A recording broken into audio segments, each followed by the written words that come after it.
Here today with Walter Keith. Kind of a little project I've been doing to honor our servicemen. We'll go through a series of questions. You can indulge whatever you want. I mean, Yeah. you can say whatever you want. Yep. This is my channel, so they Yep. can't say nothing about what I put on Trump. Trump. there. Exactly. Exactly. All right. We'll start with your first and last name. Walter M.Keith.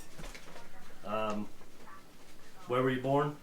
I was born in Kentucky, Parkers Lake, Kentucky.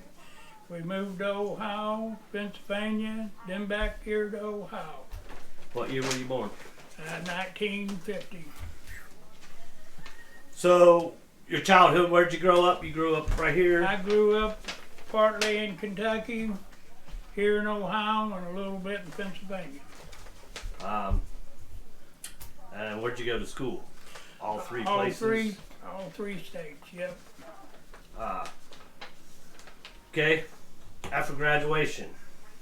I didn't graduate. I quit school early. I worked for Robert Oldham here in Sydney. And then I joined the Marine Corps. That was my next question. So you enlisted, you weren't I drafted. enlisted. I don't have Good job. one of them numbers. So you got to pick. Huh? You got to pick. Yeah. Right. Okay. Yeah. Well, we already answered a couple of the questions. Where'd you go to boot camp? San Diego. I'd heard that Marine Corps boot camp in Parris Island was really bad. So when I joined up, I told the recruiter I wanted to go to San Diego. The only thing them guys had in Parris Island that I didn't have in California was sand fleas. The DIs are just as murderous. So you didn't outrun anything, did I you? didn't outrun nothing. They had sand fleas and I had jet airplanes. So did you have any special training after boot camp, or? I went to wire school. I was a field wireman and telephone man, Okay. basically, and that was it. So what was your basic I day was, doing that? Doing that, climbing poles, stretching wires, hooking up when somebody called in, their phone wasn't working. I'd go fix their phone, and all that, and anything to do with the telephone. Got it. Switchboard and all of it. So when did you get to Vietnam? I got to Vietnam in '69 and I left. I come home in 1970 and got out of the Marine Corps. Okay. So I've heard a bunch of stories of, people going to different places when they were sent to Vietnam. Read a lot of things. So when you left the States, where did you first go to? I went to Okinawa for 1 week, and then flew into Da Nang, but Da Nang. Once I got to Da Nang, they sent me up to Dong Ha. Okay. That's where 3rd Marine Regiment was. That's where you were attached. Yeah. Okay. So your first impressions of when you got to Vietnam. I remember that clearly. I was on this airplane, walking down the steps, and I could see way out, probably 1,000 yards or maybe farther, way across this thing. There was companies of gooks over there getting ready to fly someplace. Felt like the air was being sucked out of my lungs from the humidity. And I thought, my God, I've done it this time. So I've read and I've heard a lot of people talk about the smell. Yeah, there's a smell there. Yeah, Most of them say kerosene, diesel. No, it just there. You just learn to live with it. Yeah.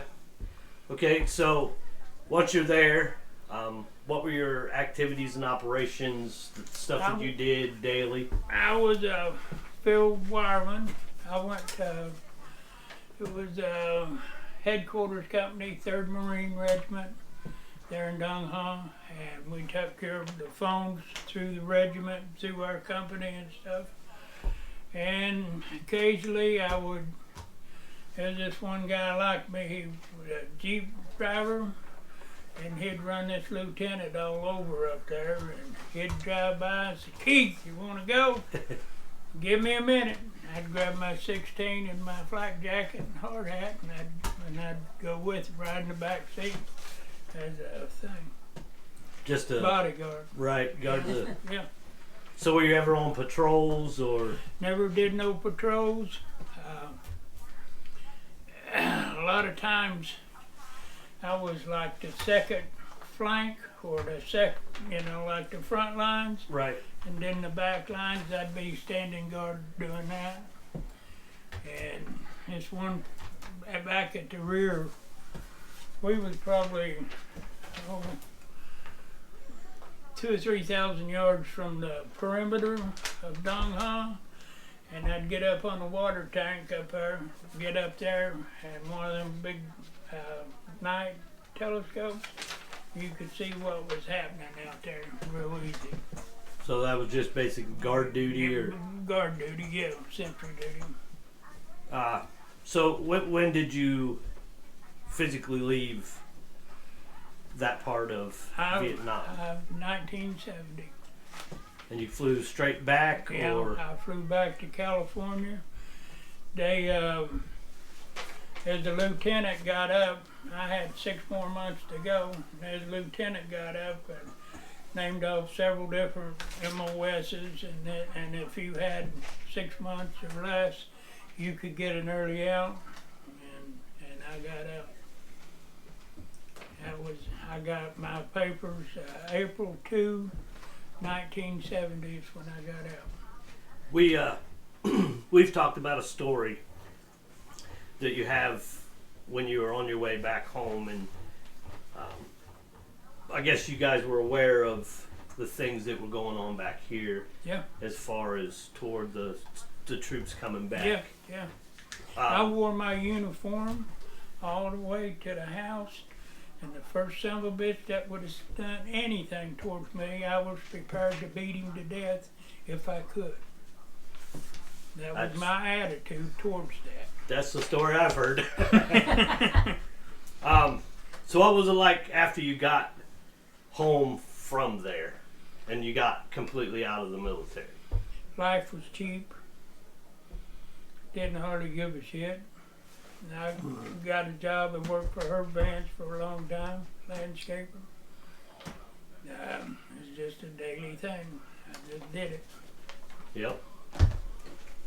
So that pretty much explains life after Vietnam. Yeah. So how about life today?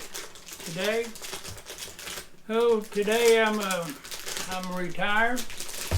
I'm not doing anything, just kind of lazying around. I'm in the process of getting some benefits from the VFW, and they're working with me. They're driving me crazy with phone calls, going here and going there and doing this. I got to be in Dayton today at 5 o'clock to get a chest x-ray. And I'm running to Dayton and running to Lima, And with any luck, I'll have a full disability here in 4 or 5 months. Well, I hope that works out. Yeah, me too. Well, I really appreciate you taking the time to just tell us, being your family and other people, about your time served in Vietnam. I will have to say Vietnam is a beautiful place. I've heard that. The people suck. I've heard that too. They just suck. Yep. Hey, you were there, you lived it, you know. Yeah. But I'm very honored to be related to you for one, and very honored that you would share your story with me, and I thank you for your service. Thank you, sir.